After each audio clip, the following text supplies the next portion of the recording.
Өмір – ол қасиетті ұғым. Өмір – әр адамның маңдайына жазылған тағдыр жолы. Бұл жалғанда әркім өз жолын жасап, артына өнеге қалдырып кетеді. Бүгін біз сондай ғибратты ғұмыр кешкен, артына ізгі ұрпақ, шынайы еңбек пен мейірімге толы өмір жолын қалдырған аяулы жан Салмұхамбетқызы Разия анамызды құрметпен еске алып отырмыз. Ол кісі тағдырдың сан қилы сынағына төзіп, маңдай термен адал еңбектеніп, ұрпағын ізгілікке, еңбекке, имандылыққа баулыған шынайы ана, парасатты жан, сабыр мен мейірімнің айқын үлгісі болатын.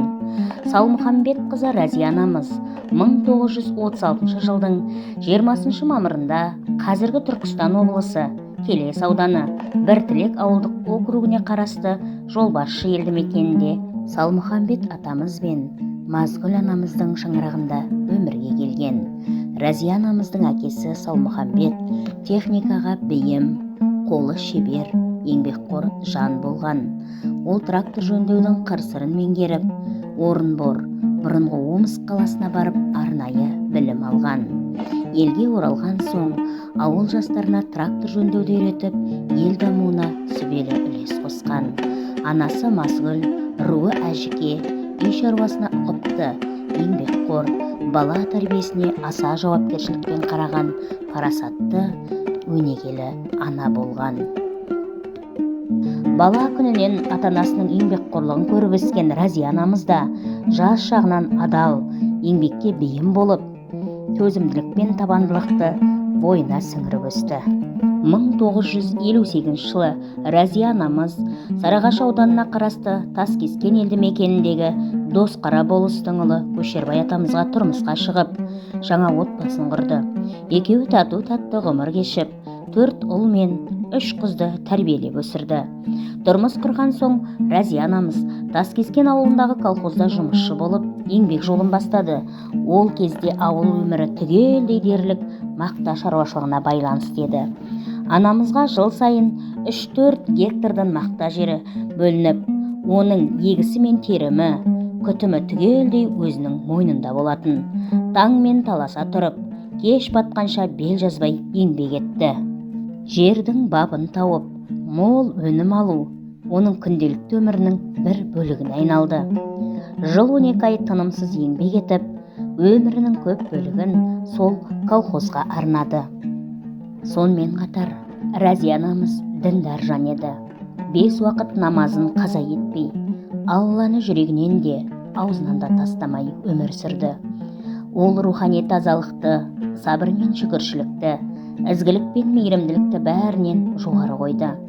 Балалары мен айналасындағы адамдарға үнемі жақсылық тілеп, адал болуға тәрбиелеп отырды. Разия анамыз бен Көшербай атамыздың отбасынан тараған ұрпақ бүгінде еліміздің әр түкпірінде еңбек етіп, өз істерінің шебері, үлгілі азаматтар болып өсіп шықты. Тұңғыш қыздары Гүлсара Көшербайқызы Жолбасшы елді мекеніндегі жоғары білімді ұстаз Сабиров Әбдәкім Елемесұлына тұрмысқа шығып, зейнетке шыққанға дейін туған ауылында мұғалім болып еңбек етті. Ұлағатты ұстаз ретінде елге танымал. Екінші ұлы Зият Көшербайұлы Қазақтелеком акционерлік қоғамында өмір бойы еңбек етіп, мастер лауазымында зейнетке шыққан. Үшінші ұлы Жақия Көшербайұлы Өскемен жол құрылыс институтын бітіріп, Шардара ауданында инженер болып жұмыс істеді.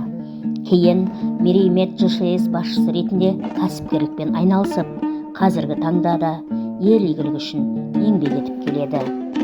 4-ші қызы Гүлзада Көшербайқызы Ташкенттегі Низами атындағы педагогикалық институтты аяқтап, Абай елді мекенінде Жеңіс Карл ұлына тұрмысқа шығып, Омар Исімов мектебінде ұстаздық қызметін жалғастырып келеді.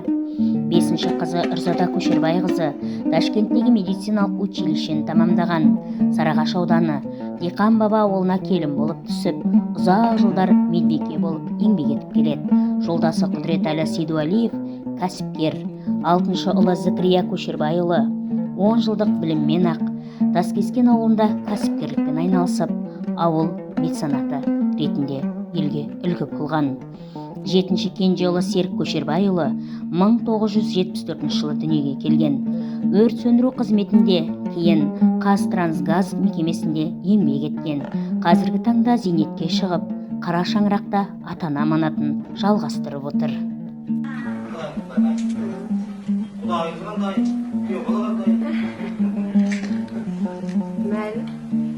Жағдайым жаман емес шығар. Енді ардағымды іздеп келіп қалған меймандарға рахмет айтамын. Осылай әр уақытта мақтана бергеніне адам мен өсерден өскен қыз едім мен. Енді кәпір болдым. Адамым әрі күйеу балам, әрі жаңағы бауырым. Нәтіп болып, көшірген құдағи болып, мен осы туысқандардың ішінде мақта бергенін көріп, қайтып оралдым. Разия анамыз Алланы аузынан тастамай, бар ғұмырын ұрпағының амандығына, тәрбиесіне арнаған асыл ана еді. Ол қандай жағдайда да балаларына тілеулес болып, үнемі жақсы болыңдар, бір-біріңе сүйеу болыңдар, адал болыңдар деп ақыл кеңесін айтып, жақсылықтан үміт үзбеуге тәрбиеледі. Өзі ішпей жемей, қажетін шектеп жүріп, ұл қыздарының оқуына, адам болуына барын салды.